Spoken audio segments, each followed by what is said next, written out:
Okay, we're rolling. Okay, Cube, you know there's a lot of controversy. You got the Newsweek magazine with some of the legal difficulty that some of the rap stars have recently gotten into. I've been trying to do this story for 3 months on ABC, and it wasn't until it starts hitting that they're interested in doing it. What do you think about the controversy that is now surrounding the music and what appears to be a new backlash against it? Well, you know, we've always had opposition because we are distributing information. And the big distributors of information don't like when you distribute uncut information, especially to their children. What do you mean by uncut? Uncut, meaning without going through the censor, you know, that this interview might go through, or without being on the editing board, you know, without white people making the decisions on what's being heard, you know, and it's nothing but the truth. And I have to remind America that all of these incidents with the rappers are just allegations. No one's been convicted yet. So, you know, they was just ready with their guns, you know. As soon as an opening came in, all the critics just ran in that opening, and no convictions are made on any of these people, you know, just allegations. But you know the correlation that people are saying. They're saying that, okay, they sing about this stuff. They sing this gangster rap. They must be gangsters. Mm-hmm. Right? Well, I don't think Al Pacino's a gangster. He does Scarface, and you know, so you know, why me? You take a person like you know, I just don't like the hypocrisy. You know, you take a person like what they call him, Stormin' Norman Schwarzkopf. He's responsible for way more deaths than Snoop Doggy Dogg is alleged to be responsible for. But he's a hero. So when is killing right? You know.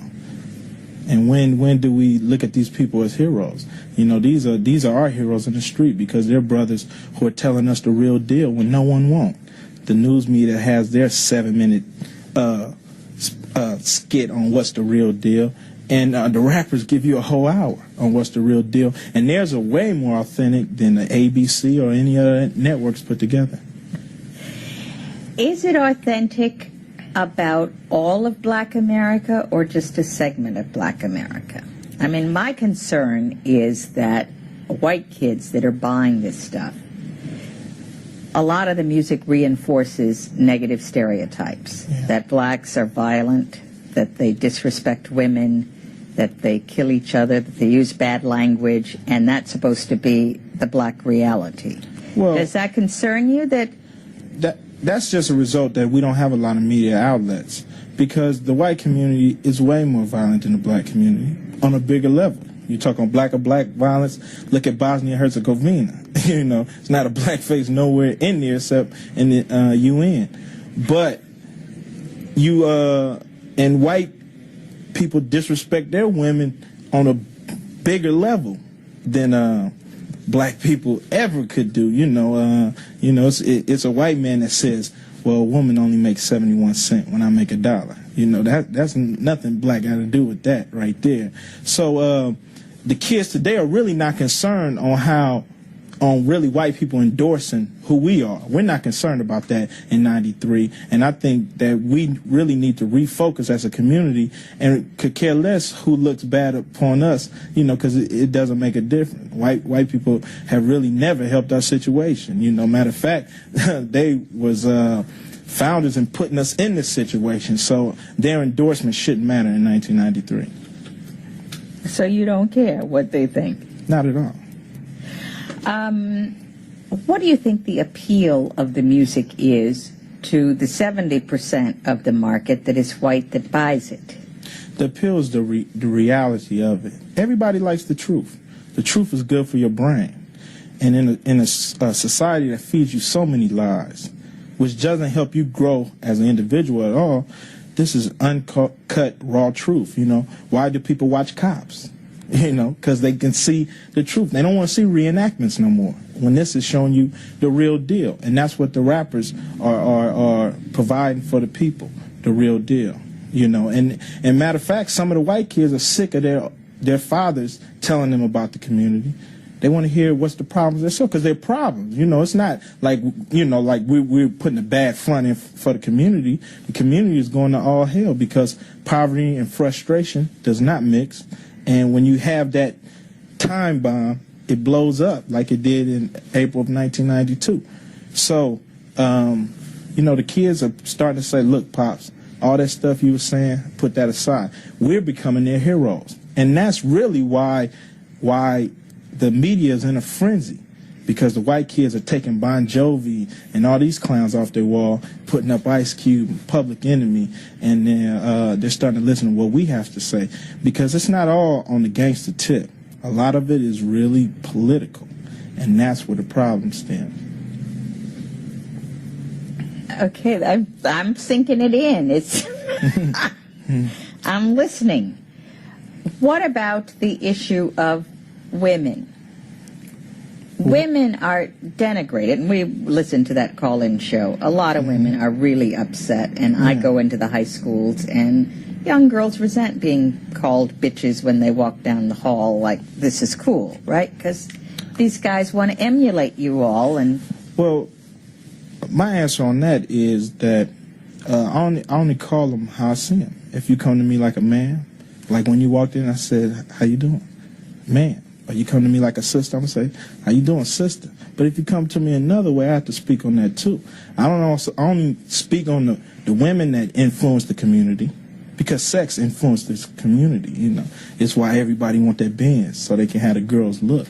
So I have to speak on that, but I also speak about the brothers that influence the community and call them suckers if they act like it, you know. And my philosophy is you throw a rock in a pack of dogs and the only one hollers the one that got hit. What does that mean? That means if you hit by something I say, you're the only one that's hollering. But if you're not hit, you don't holler. So evidently, in my records, they see themselves and they say, wait a minute, that's not right, that's not right. But the ones that don't see themselves say, okay, he ain't talking about me. And if you see yourself in my records, you definitely better check yourself before you wreck yourself. That's your song? Definitely. That's your sign. That's Check yourself before you... Yes. Okay, now that's supposed to be a positive rap song, right? It is a positive rap song. Okay, why is it positive? Because you check yourself before you wreck yourself. If you're doing something crazy, you need to check the way you're doing it before you end up behind bars or in the ground. Very positive. So it's almost a warning. I mean, you're speaking... Yes, it's almost a warning. And you got to understand that rap music has some... It's a music about boasting and bragging, too, just like the people on the basketball courts, you know. Just like when Clinton bragged that he has his NAFTA agreement getting over, you know, he sits in there with the old boys and brag about that, you know. So we brag about the things that we know, you know. So rap has a little ego in there, too, a little, you know, and it's a little male chauvinist if a male is singing, but a woman will get down and tell the real on the women's side of things. So it has a definite balance. Would you say it has redeeming value? Oh, definitely. But you have heard some that you might not think has some redeeming. I mean, do you defend all rap music? Well, I defend the right to say it, but I also understand that, you know, you can't weigh a comic book like you do a newspaper. You know what I'm saying? But the comic book, just because it's a lot of shooting and killing, that don't mean it shouldn't be printed. But you can't just say, oh, okay, you can't hold that next to a newspaper who has the so-called truth in it about the stories. You can't weigh them together. It's two different denominations of rap music. Just like there's two denominations of Christianity, or a few or several of religions. You know, everything is not the same. So you can make distinctions between good stuff and stuff, silly stuff, yeah, bad stuff. Definitely. So, like any other musical genre, there's the good and some bad stuff. There's the good, the bad, the ugly. What do you think about the efforts to stop playing it on the radio? What? We didn't ever need that. When I first came out, we sold 1 million records before radio even touched us. That, to me, is not a concern with my form of rap music, if they play it or not. You know, who really cares? You know, we still got fans out there that'll buy it. Our records have stickers on them that advise children not to buy them. We have two versions. Most of the hardcore groups have two versions. A clean version that you can buy if your kids are into Ice Cube and you're not with it, or the hardcore version for the people who want the uncut. You know, they got Scarface in the theaters, but they also got a made-for-TV version. Same thing with the rap music. You know, so we've bent over backwards to the concerns of the parents, but they want us to alter our feelings. You know, we get to put our feelings and make them public. A lot of people feel the way we feel, but they just scared to make them public. The youth are not scared. The other thing is, I was going to say, you've got a baby on the way and 2 young sons. Yeah. Do you want them hearing some of this stuff? I want them to hear everything, because when they walk out my door, they're not sheltered from anything. You can't prepare people for war if you're gonna show them Barney. You know what I'm saying? And when they step out the door, anything goes in this world. So I want them to be exposed to as much things that they're going to be exposed to when they grow up, so it won't shock them, frighten them, and they know how to deal with every situation, good or bad. What if your little son, I'm playing devil's advocate, what if one of your little sons came up and said to your wife, "Mama sucked my..." You wouldn't want him talking to your wife like that, would you? I wouldn't talk to my mother like that. But if he hears some of this stuff, well, that's the thing. That's where I come in as a parent and monitor what my kids know and make sure my kids understand the definition of these words, because these words are used. They're part of our language. They're used in society every day. They're used from the crack house to the boardroom. They're used. So they're not like words that we made up. We don't come from another planet. We're made in America. You know, we're children of women. You know, we're women's children. So, you know, if I make a cake and it don't come out right, do you get mad at the cake or the cake maker? You see what I'm saying? So we don't pop up. You know, we don't pop up. So I have to explain to my kids what certain words mean, when they're appropriate, when they're not appropriate. Just like any other parent, of course. I'm not sitting here using profanity and cussing. It's not the appropriate form. But on my records, I want to be as open, and I do some records without profanity. It's whatever I feel inside. Do you think it's a true art form that is out of the black community? It's much more than an art form. This is the only way that the kids in L.A. know what's happening with the kids in Houston. And the kids in Houston know what's going on with the kids in New York. This is the only way we can get some kind of unity, because it's uncut and it's raw. And I'm just distributing information. And that's what the problem is. The black community, we don't have any methods or any ways to distribute uncut information. You know. And this is one of the ways we can, through rap music. We talked to someone who told us this is like the ancient troubadours that would go around, and when there weren't printing presses and in the villages, there would be people and balladeers that would come. Do you see it the same kind of way as spreading that kind of? Oh yeah, we definitely spreading the message. And we will come together. It looks ugly now, but we'll come together as a people when we all know the same information. See, that's how they keep us divided. They stripped us of all our information, and we programmed us with their information, which are half truths and half, false. So we running around. We're like a chicken with our head cut off. The rappers, we believe we have our pulse. We can put their head back on the chicken. We can walk right. You got all these funny metaphors. And let me ask you about the influence of white record promoters and record label people. From what I gather, a lot of the white owners of record companies have said, make it harder, make it nastier, make it dirtier, that they're encouraging that kind of thing because they think that will sell even more. And we're kind of excited that Snoop Doggy Dogg got into the trouble because, wow, that's going to boost record sales. What white hand is at play in this stuff? It's, as far as Ice Cube's concerned, a white hand is never in play with anything that comes out of my mouth. I can't speak for other artists because I'm not in there on those meetings. I'm not saying it don't happen because I believe that it do, you know. And if that's happening, if an artist is influenced by the record companies to say what he really don't feel, then he's definitely a fool for putting out material that he doesn't feel and he has to go take the heat for. But I don't allow the record company to come to the studio when I'm in the studio, and I don't allow them to tell me what I can or can't put on the record. When I hand them a record, that's what they better put out, because the day they don't put that out is the day Ice Cube will go completely off. You know, with my lawyers coming in and going after them.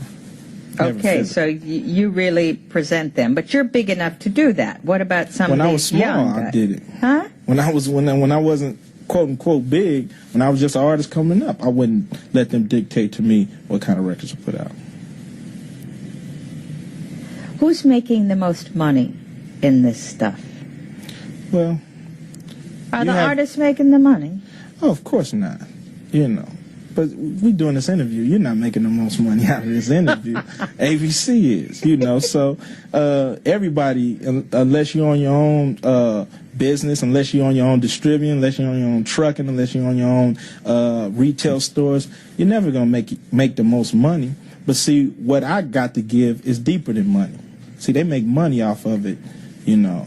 But doesn't that upset you that whites are profiting off the bad experiences of the black community? We distribute information. So they might make the paper dollar, which in 1993 ain't worth too much. But I get the mental money. I get to spread what I think to other black kids. And when we get that unity, we can make tons of money. When we have that unity where I trust this black man and he trusts me, and we can pool our dollars and we can be an economic strength. So they make the money for now. That's all right, you know. But you got the mental money. I got the minds. I'd rather have the minds than the money. What about the issue of whether violence is increased by what these kids see in the videos and the guns and the stuff like that? Are you thinking this is having any impact? Don't you think that a kid listening to a radio station that is talking about zooming in the boom boom all day long and shaking butts, and isn't that going to put sex on the minds of kids that may not otherwise, or don't let anybody diss you and they're thinking, I gotta go take care of this person? Well, see, all rap music is not about that. You've just taken a section of it. Just like all movies aren't pornos. It's just a section of the movie. And all movies aren't rated R. So you're just taking a portion and exposing that. The kids of America is violent because America is violent. She deals with her problems with the gun. So how you expect the kids of America not to do the same thing? There's violence in South Africa and in other places in Africa because of the gun. Rap music ain't got nothing to do with that. So they invented the gun, and they've made them very accessible in our community, easy to get to. You know, why is nobody at the Rifle Association talking to them about the guns in our community? No, see, you want to come to the bottom of the barrel. Even if we stop doing the music today, wouldn't nothing change, because we still have these forces. We still have poverty, we still have frustration, we still have weapons. And there you have it. It's true. It's true. And you're right. People lump all rap music together. I'm as guilty of it as everybody else. Mm-hmm. And thank you for correcting me on that. No problem. No problem. I want to get you out of here at 6:28. I promised you would. One thing. I think this is great. Just quickly, because you sort of said this overall, what is the message, what does it reflect, just so we can have that. You want me to ask that question again? In several different questions. Okay, one more question. Okay. Deliver, what does it mirror? Okay. You rolling, Min? I'm still on. Okay. So, again, What is rap music all about? What are you trying to communicate? What message are you trying to send? We're just like a poet, or just like any other person. We distribute information. We give a piece of ourselves and make it public. We talk about the things that hurt, and just like the comedian who could laugh about a bad thing, if he didn't laugh, he would cry. If we didn't rap, about the things that hurt us, we would bring them out in other ways, that are not productive, But the thing with the allegations with the rappers, everybody, they're not sheltered from society just because they're a rapper. Just like presidents are. Presidents fall by the wayside too. You know what I'm saying? So, you ain't gonna clump all presidents together and say, well, let's not elect no presidents because of Nixon. You know what I'm saying? So, with rappers, you shouldn't condemn all rappers because a few of our brothers got in trouble, and we'll deal with that. We'll handle that, and we'll learn from it, and we'll grow as an industry, and as a family. So what we're just trying to do is be heard. Do you think you'll ever be too old to rap? Do you think you'll be rapping when you're 35? Is this a youth culture thing, or no? It's who's ever on point. Who's ever on point will always have an avenue. Who's ever giving you the real deal. Some of the members of Public Enemy are well into their 30s. So, it doesn't have an age limit, just like nothing does in life, If I can learn from you, you definitely can learn from me. I'm learning from you. Thank you. We've learned a lot in 2 days. We really have. Is that right? Because I hated it, okay? Is that right? I have a 13-year-old son. I hated it. But you got to tune in because he. Yes, is but some of the stuff is so so nasty. bad. I don't want him. Come on, when you was 13, your What? mother said, "Of course, as long as this is not. What is this gonna be? 3 seconds." Yes, but it's going to be good. It's going to be the best. Okay, all right. It'll be the best 3 But seconds. it was important for me to get in a name person. Yes. We talked to some young rappers last night. Somebody's beeping in. It's gotta go. No, call. That's Melissa. Half Kim. So, as I said, I really appreciate your doing this because I'm kind of scared of you. Why? You scare me Why is that? because you're menacing. I'm your young brother. I scare you. I know I love you, my young brother, but when I see you in them videos and stuff, you scare Oh me. no. Yeah, you do. Does Al Pacino scare me? Yes. Moschino chick? He scares you? Yeah. When What he's about in his- Robert De Niro? No, he's my favorite. He's your favorite? He killed people.